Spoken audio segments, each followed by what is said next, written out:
যেসব ব্যক্তিরা দান করছেন আল্লাহ তাআলা দানকে কবুল আর মঞ্জুর করে নেওক।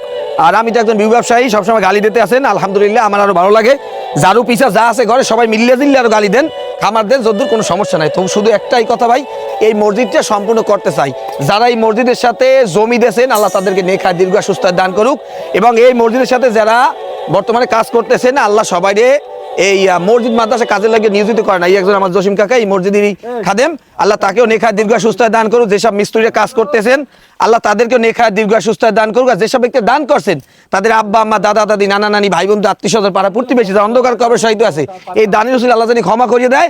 আর কোন হৃদয়বান ব্যক্তি যদি আমাদের এই মসজিদের লগে আল্লাহ রাজি খুশির জন্য পরকালে মুক্তি দিয়ে দান করতে চান, বিকাশ নাম্বার দেওয়া আছে। আর অনেক মুসলিম হৃদয়বান ব্যক্তি আছেন চিন্তা করেন, আরে আজ যদি আমার টাকা থাকতে আমি 200 টাকা দান করতাম। আপনার দানকৃত টাকার মাধ্যমে আমি সহজে করলে কিয়ামতের কঠিন আল্লাহ তাআলা আমাকে ক্ষমা করে দিতে পারে। ভাই ভিডিওটা বেশি বেশি শেয়ার করিয়ে দেন, আমি শেয়ার করি, এটা একটা সহযোগিতা। আমি শেয়ার করে দেওয়ার কারণে এমন একটা ব্যক্তির কাছে যাইতে পারে হয়তোবা আমাদের এই মসজিদটা সম্পূর্ণভাবে হয়ে যেতে। দ্বিতীয় কলমে এই ঢালাই প্রস্তুতি চলতেছে, ইনশাআল্লাহ আমাদের জন্য দোয়া করবেন আর ভিডিও বেশি বেশি শেয়ার করে দেবেন। তাই ভালো থাকেন, ফি আমানিল্লাহ, আসসালামু আলাইকুম ওয়া রাহমাতুল্লাহ।